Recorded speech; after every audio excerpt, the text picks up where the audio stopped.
Udah belajar belum? Udah. Belajar apaan? Belajar memahami masa depan.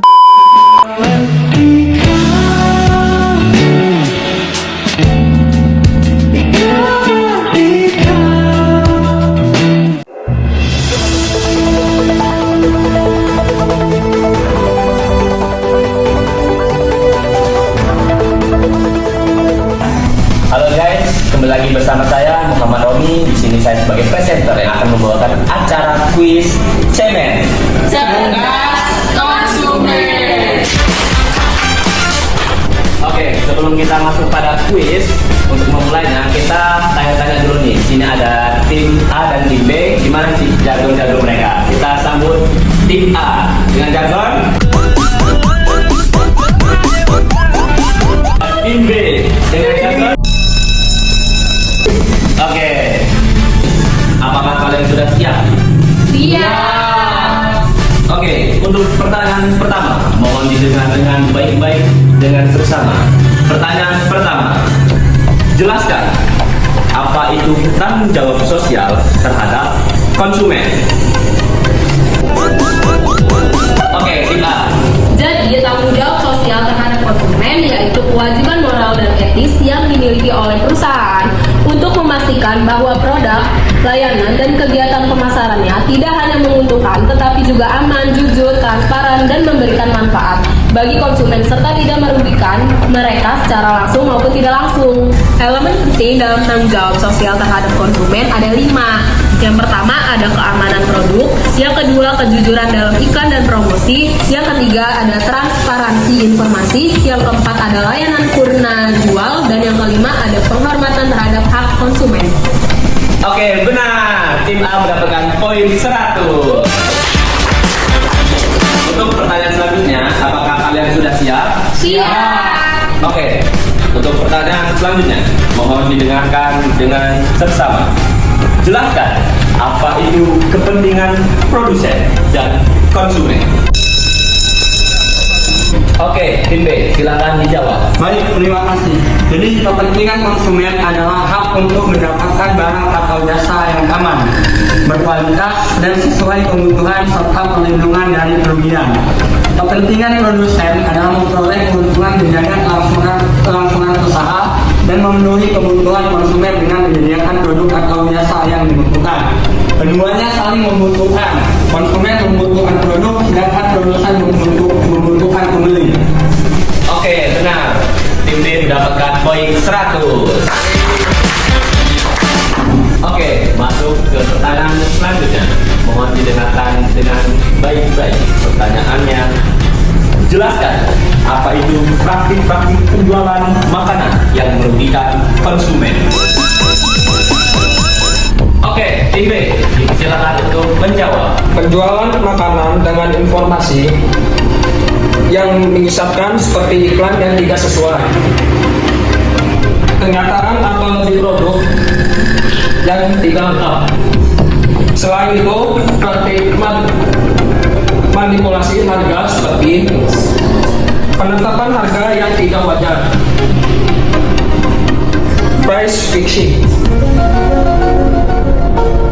Ternyata jawaban tim B kurang tepat. Jadi tim B mendapatkan 50 poin. Nah, untuk jawaban yang tepat, situ ada manipulasi harga, promosi pengurangan harga yang tidak benar, biaya kemasan, short waiting and slack filling, penempatan produk yang mentah atau rusak, manipulasi timbangan, pemberian harga yang ganjil, dan terakhir tanpa tanggal kadaluarsa. Itu jawabannya yang benar, tim B. Oke, kita next ke pertanyaan selanjutnya. Mohon didengarkan. Jelaskan pengertian konsumen dan keamanan makanan, serta berikan satu contoh di dalam kehidupan sehari-hari yang Anda ketahui. Oke, tim A, silakan dijawab. Oke, saya jawab. Jadi konsumen adalah orang yang menggunakan atau mengonsumsi barang dan jasa atau memenuhi kebutuhan atau keinginan, bukan untuk dijual kembali. Contohnya, saat kamu membeli makanan di warung atau menggunakan layanan ojek online, kamu berperan sebagai konsumen. Makanan adalah segala bahan yang dimakan oleh manusia untuk mendapatkan nutrisi, energi seperti karbohidrat, protein, vitamin, dan mineral. Contoh makanan sehari-hari yang mudah dibuat dan sering dikonsumsi adalah nasi goreng, pisang goreng, dan sayur lodeh. Oke, ternyata tim A sudah hampir benar, tapi kurang satu contoh lagi. Jadi tim A mendapatkan nilai poin 70. Jadi saya akan tambahkan satu contoh untuk keamanan makanan. Jadi contohnya itu satu, pada tahun 1984 seorang gadis cilik yang bernama Dewi Mulyani meninggal dunia akibat makan pisang sale. Hasil pengecekan YLKI menunjukkan bahwa kemasan pisang sale tersebut terbuat dari karton bekas, kemasan insektisida. Ini sesuai dengan visum dokter bahwa Dewi meninggal karena keracunan insektisida yang tertelan bersama pisang sale. Oke, pada acara kuis hari ini kita sudahi, dan acara kuis hari ini dimenangkan oleh tim A. Tim A mendapatkan poin 170 dan tim B mendapatkan poin 150. Terima kasih kepada peserta kuis yang telah hadir pada hari ini. Sampai bertemu kembali di acara Cemen. Cerdas konsumen.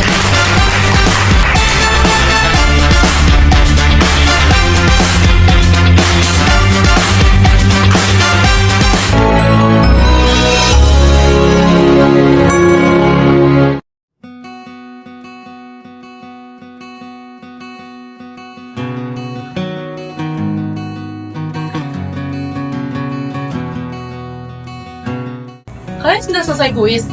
Iya nih, kami ada. Iya nih. Oh iya, kamu lagi ngapain, Nay? Iya loh, aku lagi baca buku tentang konsumen dan industri makanan dan minuman. Kalau yang kalian kuis tadi, emang itu tuh materinya gimana sih? Jadi, materi di dalamnya itu perilaku konsumen yang dipengaruhi oleh faktor pribadi seperti usia, kepribadian, dan gaya hidup yang mempengaruhi preferensi dan keputusan pembelian makanan dan minuman.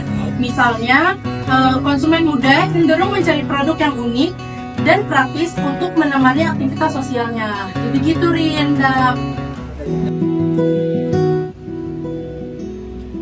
Halo, gimana kabarnya? Alhamdulillah, gimana nih? Udah jadi perasaan masih berat kamu kurang ilmu kan? Biasa, lagi nambah-nambah relasi aja. Apa yang dibaca tuh? Kamu tahu? Ini yang tak baca ini tentang masalah kualitas makanan yang ada di Indonesia ini. Gimana tanggapannya? Ya sebenarnya kalau yang saya baca sih dari buku ini kan tentang masalah kualitas makanan yang ada di Indonesia. Sekarang banyak mesti kabar-kabar yang kita dengar, contohnya kayak banyak orang keracunan makanan, terus banyak para produsen ini menggunakan bahan-bahan kimia, contohnya seperti pengawet makanan, borak, dan lain sebagainya. Ya jadi yang saya baca sih di sini ya banyak sekali sih masalah-masalah kualitas produsen di Indonesia ini yang menggunakan bahan-bahan makanan tidak higienis, tidak bersih, tidak, ya banyak sih pokoknya. Kalau dijabarkan satu-satu susah juga ini. Nah, untuk pertanyaan gua, untuk undang-undang dan peraturan yang melindungi kepentingan konsumen itu ada nggak atau diatur dalam undang-undang nggak? Tentu ada. Perlindungan konsumen dalam hukum positif di Indonesia itu UU nomor 8 tahun 1999, perlindungan konsumen, UU PK. Salah satu yang masuk itu obat-obatan dan bahan berbahaya, alat-alat elektronik, kendaraan bermotor, meteorologi dan tera, industri, pengawasan mutu barang, lingkungan hidup, undang-undang pangan, serta peraturan periklanan. Dari mana dong? Dari kamar mandi. Oh, Iya. Ya, langsung dulu ya. Orang tadi habis basah pasti kok kayaknya seru banget ya. biasa bahas tentang perlindungan terhadap konsumen, tapi masih ada mengganjel nih Do di Gimana tuh? saya. Yang masih saya kurang ngerti itu hak konsumen. Apa sih hak konsumen itu ya? Oke, jadi gini. Menurut John Kennedy adalah hak untuk memperoleh keamanan, hak memperoleh informasi, hak untuk didengar, dan hak untuk memilih. Ya, Menurut dia. ya. Kalau hak untuk memperoleh keamanan kira-kira apa nggak Dok? Terus ada berapa sih hak untuk memperoleh keamanan itu, bisa dijelasin nggak? Oh bisa. Jadi di sini ada 5 poin, Bro. Ya, jadi yang pertama itu ada perlindungan konsumen dari bahaya. Oke. Terus yang kedua, promosi dan perlindungan kepentingan sosial. Yang ketiga, tersedianya informasi yang memadai bagi konsumen. Iya. Yang keempat, pendidikan konsumen. Dan yang terakhir itu yang kelima, tersedianya ganti rugi bagi konsumen dong gitu. Jadi itu belum dapat keamanan ya? Iya dong. Oke. Apa itu hak memperoleh informasi? Oh, jadi hak untuk memperoleh informasi itu ketika konsumen ingin membeli suatu barang, dia itu harus tahu informasi dari barang tersebut. Contohnya, logo halal pada suatu brand atau merek makanan. Naila ya? Arif, Iya benar. lu ngapain di sini? Ini habis kuis. Lo sendiri ngapain di sini? Gua habis nemenin temen gua kuis juga. Itu sekarang lagi di toilet. Iya. Ini lagi ngapain kamu?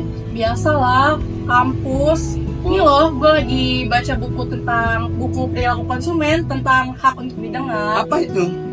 Ya, setahu gue sih hak untuk didengar itu hak konsumen untuk menyampaikan pendapat dan keluhan tentang barang atau jasa yang digunakan.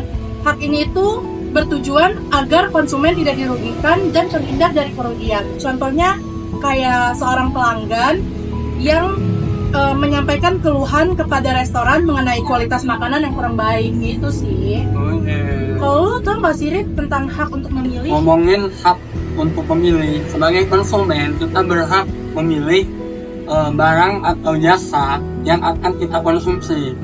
Nah, dalam artian konsumen bebas memilih apa yang disukainya.